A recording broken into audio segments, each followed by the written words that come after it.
Hello everyone, আসসালামু আলাইকুম। সবাই কেমন আছেন? আশা করি সবাই আল্লাহর রহমতে ভালো আছেন। আমিও আপনাদের দোয়ায় আল্লাহর রহমতে অনেক ভালো আছি। ফিরে এলাম নতুন আরেকটি ভিডিও নিয়ে। আশা করি আমার আজকের ভিডিও আপনাদের কাছে ভালো লাগবে। তো ভালো লাগলে প্লিজ আমার ভিডিওতে একটা লাইক দিয়ে দিবেন। আর যারা সাবস্ক্রাইব করেছেন তাদেরকে তো অসংখ্য অসংখ্য ধন্যবাদ। আর যারা এখনও করেননি আমার ভিডিও দেখেন তাদেরকেও অসংখ্য ধন্যবাদ। আপনাদের কাছে যদি ভালো লাগে, যখনই ভালো লাগবে তখন আমার চ্যানেলটি সাবস্ক্রাইব করে দেবেন। আর আমার পাশে থাকা বেল আইকনটি অল করে দেবেন, যাতে করে আমি নতুন ভিডিও দেওয়ার সাথে সাথে আপনারা নোটিফিকেশন পেয়ে যান। তো এই যে আজকে আমি শেয়ার করতেছি সারাদিন কি কি করছি, আর কি কি রান্না করব, ওগুলাই মানে দৈনন্দিন জীবনে আমাদের যে কাজগুলো থাকে এগুলাই। এই যে এখানে সাবা পরীক্ষা দিচ্ছে, সাবা বাসায় পরীক্ষা দিচ্ছে, এটা ফাইনাল পরীক্ষা। তো এগুলা হচ্ছে তার প্রশ্ন। অনেক সময় আমরা অনেকে হয়তো স্বপ্ন দেখেছে যে ইস, পরীক্ষা ছাড়া যদি আমরা পাশ করে যেতে পারতাম, বা বাসায় বসে পরীক্ষা দিতে পারতাম। তো এরকম অনেকেই মন থেকে ইচ্ছা ছিল, কিন্তু কখনো এটা হয়ে ওঠে নাই। যেটা এবছর একটা নতুন ইতিহাস হলো ভবিষ্যৎ প্রজন্মের জন্য। এ পর্যন্ত যেটা কখনো কেউ দেখেনি, আর জানি না কখনো আর হবে কিনা এরকম। তো যাতে না হয় সেটাই আল্লাহর কাছে কামনা করতেছি। এই করোনার কারণে এবার জানেনি অনেকে, এই যে এইচএসসি পরীক্ষা যে অটো পাস দিয়ে দিল, আর যে অন্যান্য ক্লাসে যারা স্কুলে পড়াশোনা করে তারা মায়ের কাছে বসে পরীক্ষা দিয়েছে বাসায়। যে সাবার পরীক্ষাগুলো দেওয়া শেষ, এখন কালকে রাত্রে পরীক্ষা দিয়েছে। আসলে পরীক্ষার প্রশ্ন দিয়েছে আমাকে আরও কিছুদিন আগে, কয়েকদিন হয়েছে, 15 দিন না, 8-10 দিন হয়েছে। তো আমি বিভিন্ন ঝামেলার কারণে পরীক্ষাটা নিতে পারি নাই। গত 2 দিন পরীক্ষাটা নিলাম। কালকে রাত্রেও সাবার পরীক্ষা শেষ হতে হতে প্রায় 1টা বেজে গেছে। তো আসলে আমি পুরাটা সময় ওর কাছে বসে থাকতে পারিনি, সংসারে কাজকর্মে বুঝে নিত। তো এখন একটু দেখে নিচ্ছি যে ও সবগুলো প্রশ্নের ঠিকভাবে অ্যান্সার দিয়েছে কিনা।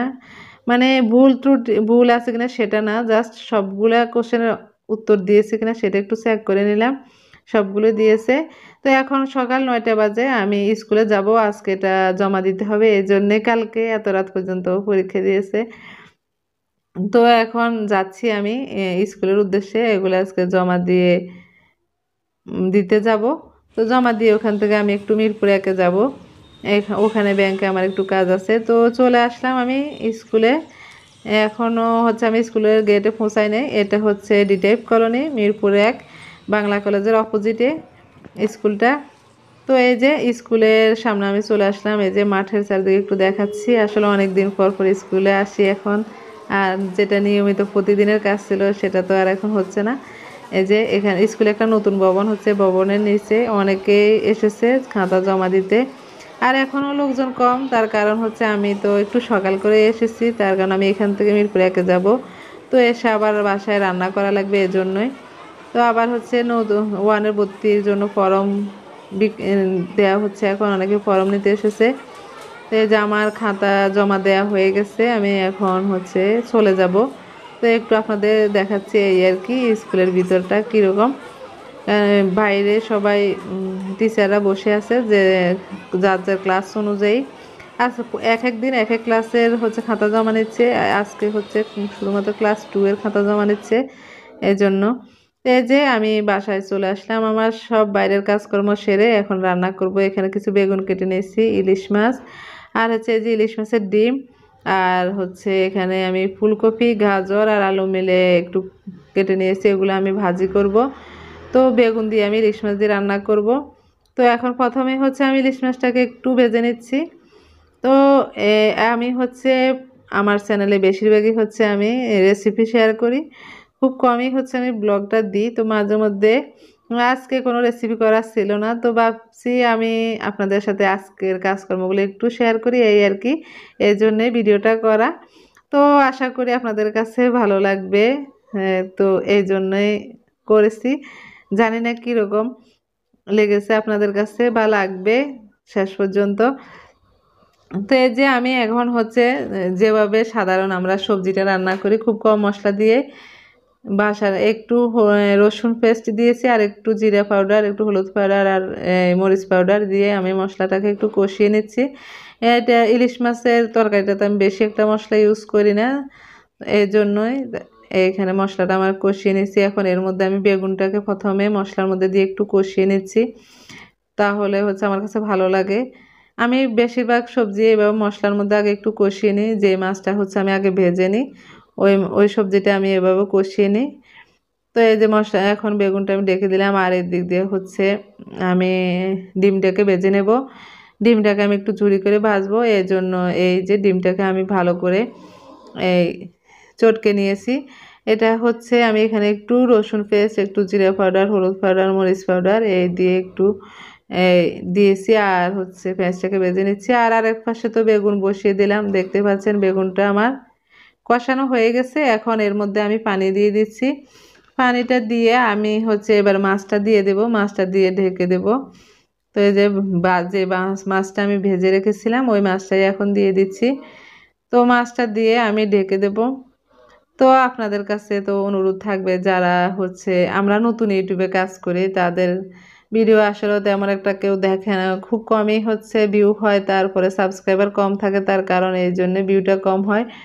তো সবার, আমাদের নতুন সবারই আপনাদের কাছে একটা অনুরোধ থাকে, যারা ভিডিওটা দেখেন তারা প্লিজ আমাদের চ্যানেলটা সাবস্ক্রাইব করে দিবেন। না হলে হচ্ছে আপনাদের যদি সহযোগিতা না থাকে তাহলে তো কোনোভাবে এগোনো সম্ভব না। আর এখন ওয়াইটির নতুন নতুন অনেক রুলস, যেগুলা মানে যেগুলা পূরণ করে বা যেগুলা হচ্ছে রুলস থাকে, এগুলা মেনে কাজ করা ওয়াইটিতে এখন অনেক অনেক কঠিন হয়ে গেছে। যেটা 1-2 বছর আগে যারা ওয়াইটিতে কাজ করেছে তাদের এত কষ্ট করা লাগে নাই, আমাদের এখন যারা কাজ করতেছে তাদের মতো।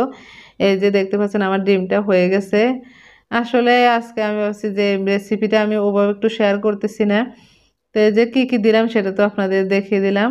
আর হচ্ছে ডিমটা আমার ভাজা হয়ে গেছে, এদিক দিয়ে হচ্ছে বেগুনটাও প্রায় হয়ে এসেছে, এখনো পুরোপুরি হয় না। আমি একটু ধনেপাতা দিয়ে চুলাটা কমিয়ে আরও কিছুক্ষণ রাখবো চুলায়। তারপরে ডিমটা আমার তো ভাজা হয়ে গেল। তারপরে আমি এখন হচ্ছে যে ফুলকপির একটা সবজি ভাজি করব, ওটা হচ্ছে বসিয়ে দেব।